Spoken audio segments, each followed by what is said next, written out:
حضرت ابراہیم علیہ السلام کی عادت یہ تھی کہ جب تک کوئی مہمان نہیں آ جاتا تھا اتنی دیر تک کھانا نہیں کھاتے تھے۔ بھوک لگتی تو کوئی مہمان ڈھونڈتے تاکہ اس کے ساتھ بیٹھ کے کھانا کھاؤں۔ کھانا جتنا بھی مرغن اور جتنا بھی جو ہے وہ پرتکلف کیوں نہ ہو، اگر مہمان کے ساتھ کھایا جائے گا تو اس کا قیامت کے دن کوئی حساب نہیں ہوگا۔ تو مہمان کے ساتھ وہ کھانا کھایا کرتے تھے۔ مہمان اللہ کی رحمت ہوتا ہے۔ اچھا، وہ ایک دن مہمان ڈھونڈنے نکلے تو ایک بوڑھا شخص ملا تو اسے اپنے ساتھ گھر میں لے آئے، بٹھایا دسترخوان پہ۔ جب کھانے کا وقت آیا تو کہا کہ اللہ کے نام سے شروع کرو۔ اس نے کہا میں تو اللہ کا نام نہیں لوں گا، میں تو بتوں کا پجاری ہوں، بتوں کو پوجنے والا ہوں۔ حضرت ابراہیم علیہ السلام نے کہا کہ تیرے ساتھ میرا تعلق کوئی کاروباری، کوئی ذاتی، کوئی اور تو ہے نہیں، میں رب کے لیے ہی تو تجھے کھلا رہا ہوں، اور اگر تو رب کا نام ہی نہیں لے گا تو پھر میرا تیرا رشتہ کیا باقی بچتا ہے؟ اس نے کہا میں چند لقموں کے لیے اپنے بتوں سے بے وفائی نہیں کر سکتا۔ وہ غالب نے کہا تھا نا کہ وفاداری بشرط استواری اصل ایمان ہے، مرے بت خانے میں تو کعبے میں گاڑو برہمن کو۔ اس نے اپنے انداز میں ایک بات کی تھی کہ وفاداری بڑی چیز ہوتی ہے، تو اس نے بتوں سے وفاداری کا بھرم رکھا۔ اس نے کہا کہ میں چند لقموں کے لیے جو ہے وہ تیرے رب کا نام لوں اور اپنے معبودان کا نام چھوڑ دوں، یہ نہیں ہو سکتا۔ آج تو لوگ چائے کی پیالی پہ دین بیچ رہے ہیں، کیا آج ممبر و محراب فروخت نہیں ہو رہے؟ لیکن اس بوڑھے شخص نے کہا کہ میں چند لقموں کے لیے، چند ٹکڑوں کے لیے میں اپنے بتوں سے بے وفائی نہیں کر سکتا۔ حضرت ابراہیم نے کہا تو اگر بتوں کے ساتھ اتنی محبت رکھتا ہے تو پھر میں بھی رب کے نام کے علاوہ تجھے دینے پہ آمادہ نہیں ہوں۔ وہ دسترخوان سے اٹھ کے چلا گیا۔ وہ چلا گیا تو جبریل امین حاضر خدمت ہوئے، رب کا سلام دیا۔ اے ابراہیم، رب سلام دیتا ہے اور فرماتا ہے تو نے آج میرا ایک بندہ ناراض کر دیا۔ یا اللہ، وہ تیرا بندہ تھا، اس کو تو تیرا نام لینا بھی گوارا نہیں تھا۔ کہا ابراہیم اس کی عمر کتنی ہوگی؟ یا اللہ 80 سال کے قریب ہوگی۔ کہا اتنا عرصہ ہو گیا میں اس کو رزق دے رہا ہوں، تو ایک دن نہیں کھلا سکا۔ اب ابراہیم علیہ السلام اس کو ڈھونڈنے نکلے۔ وہ کسی پہاڑ پہ چڑھ رہا تھا، دور سے آواز دی او میاں آ جاؤ، کھانا ٹھنڈا ہو رہا ہے۔ اس نے کہا تم تو بڑے سخت تھے، لہجے میں رویے میں تبدیلی کیسے آ گئی؟ کہا کہ اسی رب کا پیغام آیا ہے کہ مجھے اتنا عرصہ ہوا اسے کھلاتے ہوئے، وہ مجھے نہیں بھی مانتا تھا، پھر بھی میں اس کی ضروریات کو پورا کرتا رہا ہوں، اور تم ایک دن نہیں دے سکے؟ تو آؤ کھانا ٹھنڈا ہو رہا ہے۔ کہا تے رب کا نام نہیں لوں گا، کہا نہ لینا۔ کہا اتنی تبدیلی؟ کہا اسی رب کا سندیش آیا ہے، اسی رب کا پیغام آیا ہے۔ کہا پھر کھانا بعد میں کھاؤں گا، پہلے اپنے رب کا مجھے غلام بنا لے۔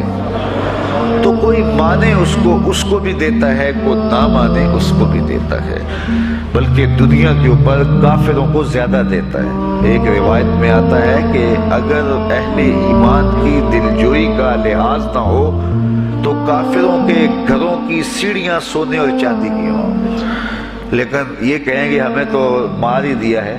اور اقبال نے کہا تھا نا کہ کافر کو دیے حور و قصور اور مومن کے لیے فقط وعدہ حور۔ تو اس لیے ان کی دلجوئی ہے، ورنہ کافروں کو اتنا دور، چونکہ ان کا حصہ آخرت میں نہیں ہے، ان کا حصہ صرف دنیا ہے۔ دنیا میں عیش کریں، دنیا میں عیش و عشرت کی زندگی گزارے، دنیا ہی دنیا، آخرت میں ان کا کوئی حصہ نہیں۔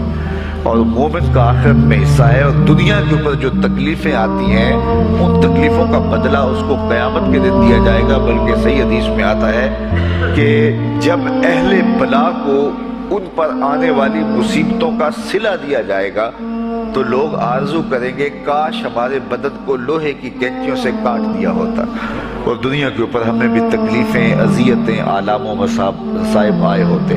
تو مومن جب اللہ کی طرف سے آنے والی کسی تکلیف کو خندہ پیشانی کے ساتھ قبول کرتا ہے اور اس پہ راضی رہتا ہے اور صبر کا دامن ہاتھ سے نہیں چھوڑتا، واویلا نہیں بچاتا، جزا فضا نہیں کرتا، تو اللہ تعالیٰ نے اس کے لیے اجر رکھا ہے، بلکہ رسول کریم نے ارشاد فرمایا مومن کے پاؤں میں جو کانٹا چبھے تو اللہ اس کا بھی مومن کو قیامت کے دن اجر عطا فرمائے گا۔ تو مومن کی زندگی جو ہے وہ بڑی خوبصورت زندگی ہے۔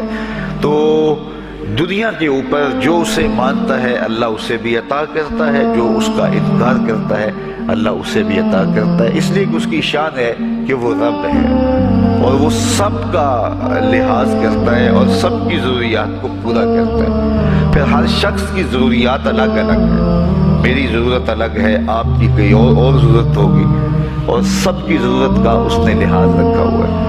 پھر بہائم کی، چوپایوں کی، حشرات الارض کی، پرندوں کی مختلف ضروریات ہیں۔ اڑنے والوں پرندوں کی ضروریات الگ ہے، پانی کے جانوروں کی ضروریات الگ ہے، اس طرح حشرات الارض کی ضروریات الگ ہیں اور درندوں کی ضروریات الگ ہیں۔ یہاں تو ہم ایک آدھ کلو گوشت ہو تو گھر کے سارے افراد اس سے گزارا کر لیتے ہیں، لیکن شیر کو اور چیتے کو جو ہے وہ منوں کے حساب سے روزانہ چاہیے، رب ان کو روزانہ فراہم کرتا ہے۔ یہ پنساری کے پاس جائیں، اگر آپ کو ڈاکٹر یا حکیم لکھ دے کہ یہ آپ کو خالص سچے موتی چاہیے، اس کی کوئی چیز آپ کو بنا کے دیں گے تو آپ ہزاروں لاکھوں روپے خرچ کرتے ہیں، پھر بھی بعض کا اعتماد نہیں ہوتا کہ یہ بالکل 1 نمبر ہے یا 2 نمبر۔ تو رتی ماشی اور تولوں کے اندر آپ ان کو خریدتے ہیں اور وہ بھی آپ کو گمان ہوتا ہے کہ پتہ نہیں خالص ہیں یا ناخالص، لیکن دنیا کے اوپر لاکھوں کروڑوں پرندے پائے جاتے ہیں، جانور پائے جاتے ہیں، ہنس، اور وہ کھاتا ہی سچے موتی ہے۔ صبح کو بھی، شام کو بھی، دوپہر کو بھی اللہ سب کو پیٹ بھر کے کھانے کے لیے عطا فرماتا ہے۔ تو جس کی جو ضرورت ہے وہ رب ہے، اس ضرورت کو پورا کرتا ہے۔ تو ہم اگر اللہ تعالیٰ کو رب مان لیں حقیقی معنوں کے اندر تو ہماری زندگی کی پریشانیاں، ہماری زندگی کے دکھ مٹ جاتے ہیں۔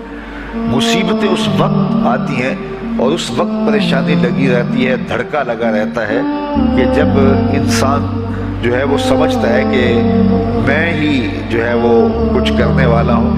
وَمَا مِن دَابَّةٍ فِي الْأَرْضِ إِلَّا عَلَى اللَّهِ رِزْقُهَا، زمین پر چلنے والی، رینگنے والی کوئی چیز نہیں جس کا رزق اللہ کے ذمہ کرم پہ نہ ہو۔ تو جب انسان اس عقیدے کو اپنی روح میں، اپنے باطن میں اتار لیتا ہے تو پھر اس کی زندگی سوکھی ہو جاتی ہے کہ وہ میرا خالق بھی ہے اور وہ میرا رب بھی ہے۔ اور یہ یقین انسان کی زندگی کے اندر اعتماد، روشنیاں اور توکل بھر دیتا ہے۔ بلکہ ایک حدیث میں آیا کہ جس طرح توکل کرنے کا حق ہے اگر وہ تم ادا کرو تو اللہ تمہیں ایسے رزق عطا فرمائے جس طرح پرندوں کو عطا فرماتا ہے۔ وہ جب صبح نکلتے ہیں تو ان کے پیٹ خالی ہوتے ہیں اور انہیں پتہ نہیں ہوتا کہ کہاں سے رزق مل رہا ہے، اور جب وہ شام کو آتے ہیں تو ان کا پیٹ بھرا ہوا ہوتا ہے۔ بند توکل، پنچھی اڑ دے خرچ نہ پلے زیرا ہو، سلطان بہو فرماتے ہیں کہ انہیں کوئی نہیں پتا ہوتا کہ فلاں جگہ پہ جانا ہے، لیکن کبھی ایسا نہیں ہوا کہ وہ بھوک سے مر گئے ہوں اور انہیں کچھ ملا نہ ہو، تو وہ خالی پیٹ کبھی نہیں آتے۔ وہ اللہ تعالیٰ ان کو رزق نصیب فرماتا ہے، وہ سب کا رب ہے۔